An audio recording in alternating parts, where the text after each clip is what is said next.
Hello दोस्तों, नमस्कार। आप सभी का सरकारी तैयारी चैनल पर हार्दिक स्वागत है। आज की वीडियो में हम लोग देखेंगे पॉलिटी की क्लास नंबर 2, जिसमें हम सभी स्टूडेंट को बताए हुए थे कि आपकी नेक्स्ट वीडियो होगी मौलिक अधिकार के टॉपिक पे। तो आप सभी स्टूडेंट्स आई होप पढ़ के आए होंगे, और जो भी स्टूडेंट नहीं पढ़े हैं तो वहाँ यहाँ पे अच्छे से समझेंगे। सारा कॉन्सेप्ट आप सभी का यहाँ इस वीडियो के माध्यम से क्लियर किया जाएगा। और मौलिक अधिकार टॉपिक से जितने भी प्रश्न आयोग ने अभी तक के पूछे हैं, मतलब 2015 से 2019 के मध्य यूपी ट्रिपल एससी आयोग ने जितने भी प्रश्न आज तक के पूछे हैं, उन सभी प्रश्नों को इस वीडियो में समाहित किया जाएगा। इस वीडियो में हम लोग दो टॉपिक पे डिस्कस करेंगे। पहली है मौलिक अधिकार, जिसे फंडामेंटल राइट्स कहते हैं, और दूसरा टॉपिक होगा मौलिक कर्तव्य, जिसे फंडामेंटल ड्यूटीज कहते हैं। ठीक, तो आप सभी लोग स्क्रीन पे दिख रहा होगा, आप सभी के समक्ष पहला क्वेश्चन है कि संविधान के किस अनुच्छेद के प्रावधानों के अंतर्गत भारत सरकार ने भारत रत्न और पद्मश्री को आरंभ किया। तो यह अनुच्छेद है अनुच्छेद 18, और इसकी व्याख्या पढ़िए, उसमें सारी चीजें क्लियर होंगी। व्याख्या है कि भारतीय संविधान के अनुच्छेद 18(1) के तहत राज्य, सेना या विद्या संबंधी सम्मान के अतिरिक्त कोई और उपाधि प्रदान नहीं करेगा। अतः अनुच्छेद 18 के प्रावधानों के अंतर्गत भारत सरकार ने भारत रत्न और पद्म पुरस्कारों, पद्म विभूषण, पद्म भूषण और पद्मश्री को प्रारंभ किया। समझ में आ गया? मूव करते हैं अपने नेक्स्ट क्वेश्चन पे। नेक्स्ट क्वेश्चन है, कौन सा मौलिक अधिकार अल्पसंख्यकों के हितों के कौन सा मौलिक अधिकार अल्पसंख्यकों के हितों के संरक्षण की बात करता है? तो यह हो जाएगा मौलिक अधिकार। शिक्षा का अधिकार? बिल्कुल नहीं। शोषण के विरुद्ध अधिकार? बिल्कुल नहीं। संवैधानिक उपचारों का अधिकार? बिल्कुल नहीं। सांस्कृतिक और शैक्षिक अधिकार जो है अल्पसंख्यकों के हितों के संरक्षण की बात करता है। क्वेश्चन नंबर, इसकी व्याख्या हम लोग पढ़ेंगे। व्याख्या है कि भारतीय संविधान के भाग 3 में मूल अधिकार। अब यदि यह प्रश्न पूछा जाए कि मूल अधिकार किस भाग में है, तो आप सभी लोग इसका आंसर समझ गए होंगे कि भाग 3 में है। यदि पूछा जाए मूल अधिकार किस आर्टिकल तक के दिया गया है, तो आप सभी लोग इसका आंसर हमें कमेंट में बताएंगे। यदि नहीं पढ़े हैं तो उसको पढ़ के फिर कमेंट करिएगा, परंतु कमेंट अवश्य करिएगा। इससे हमें यह पता चलेगा कि हमारे साथ जो छात्र जुड़े हुए हैं वह कितने एक्टिव हैं। ठीक, तो हम लोगों ने बात किया कि भाग 3 में जो है मौलिक अधिकार दिए गए हैं के अंतर्गत संस्कृति और शिक्षा संबंधी अधिकार अनुच्छेद 29 और 30 के तहत में अल्पसंख्यकों के हितों के संरक्षण का प्रावधान करता है।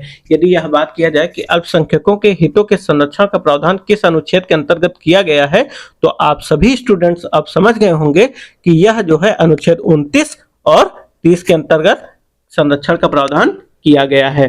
ठीक, क्वेश्चन नंबर 3 है कि संवैधानिक उपचारों का अधिकार के तहत आता है। किसके अंतर्गत आता है? तो मौलिक अधिकार के अंतर्गत आता है।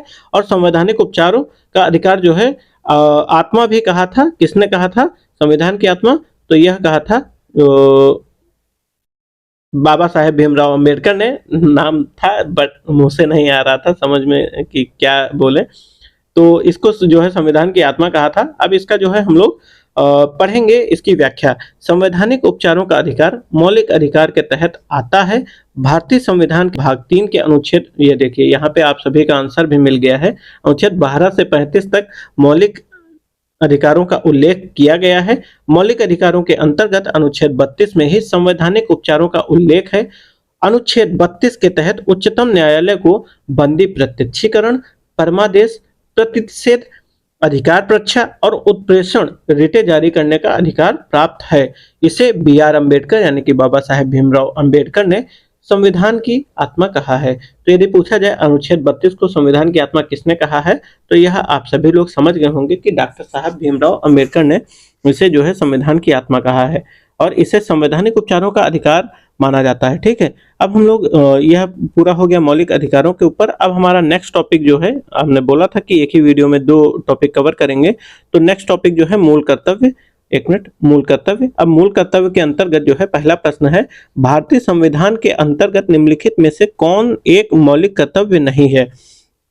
तो मौलिक कर्तव्य कौन सा नहीं है, हम सभी लोग देखेंगे। पहला है लोक चुनाव में वोट डालना, तो यह मौलिक कर्तव्य नहीं है। वैज्ञानिक दृष्टिकोण को विकसित करना बिल्कुल सही है। लोक संपत्ति की सुरक्षा करना बिल्कुल सही है।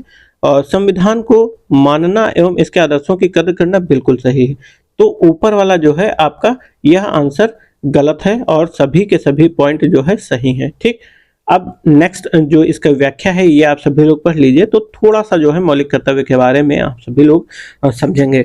भारतीय संविधान के अंतर्गत लोक चुनाव में वोट डालना मौलिक कर्तव्य नहीं है।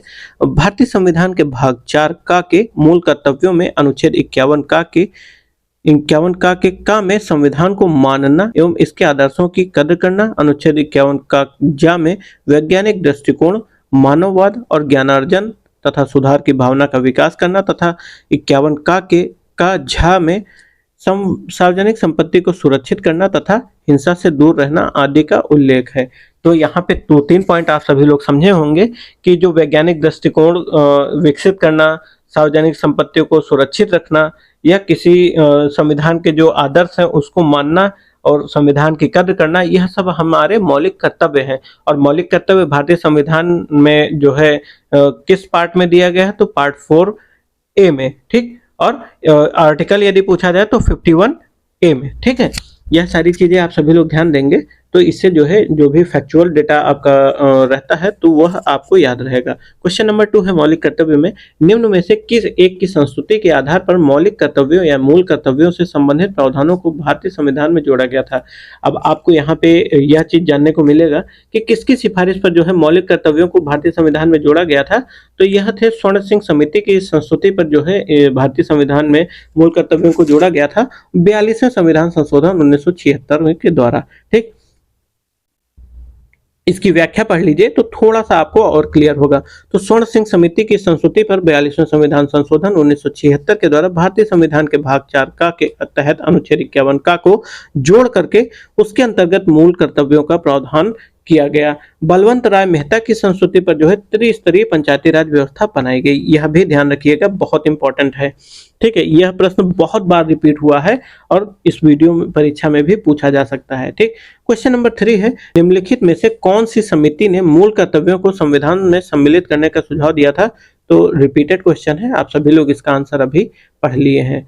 अब हमारा जो नेक्स्ट क्वेश्चन है और इस वीडियो का जो है लास्ट क्वेश्चन है कि भारतीय संविधान में कितने मूल कर्तव्य दिए गए हैं। तो कुल जो है इस समय वर्तमान में 11 हैं, परंतु जब स्वर्ण सिंह समिति द्वारा जो दिया गया था उसमें वर्तमान उस समय जो है 10 थे, परंतु जो 11वां जोड़ा गया है वह 86वें संविधान संशोधन 2002 के द्वारा प्रत्येक माता पिता एवं संरक्षक द्वारा 6 से 14 वर्ष तक की आयु के बच्चों को शिक्षा के अवसर का प्रदान करवाना 11वें मूल कर्तव्य के रूप में जो है जोड़ा गया था। ठीक, आई होप आप सभी लोग इस वीडियो को समझे होंगे और सारी चीजें समझे होंगे अच्छे से और आप सभी को अच्छा लग रहा होगा। तो दोस्तों आज इस वीडियो में हम लोगों ने 2 टॉपिक क्लियर किए। अब आप सभी लोग समझ रहे होंगे कि किस प्रकार से जो है पॉलिटी में प्रश्न पूछे जाते हैं और आई होप आप सभी लोग अब यूं ही अपनी तैयारी करेंगे। पहले प्रीवियस ईयर्स क्वेश्चंस देखिए, उसका पूछने का तरीका देखिए, फिर अपनी तैयारी उसी हिसाब से करिए। और दोस्तों यूं ही आप सभी लोग वीडियोस को देखते रहिए और अपना प्यार हमें देते रहिए। मिलते हैं नेक्स्ट वीडियो में और नेक्स्ट वीडियो का टॉपिक आप सभी की स्क्रीन पर है कि राष्ट्रपति उपराष्ट्रपति के बारे में नेक्स्ट वीडियो में हम लोग देखेंगे, यानी कि प्रेसिडेंट और वाइस प्रेसिडेंट। नेक्स्ट वीडियो में हम लोग इनसे रिलेटेड जितने भी प्रश्न आयोग ने अभी तक के पूछे हैं सारे के सारे प्रश्नों को एक ही वीडियो में समाहित करने का प्रयास रहेगा। तो दोस्तों इस वीडियो को यहीं पे समाप्त करते हैं, मिलते हैं अपनी अगली नेक्स्ट वीडियो में। तब तक के लिए सभी दोस्तों को मेरा नमस्कार, जय हिंद।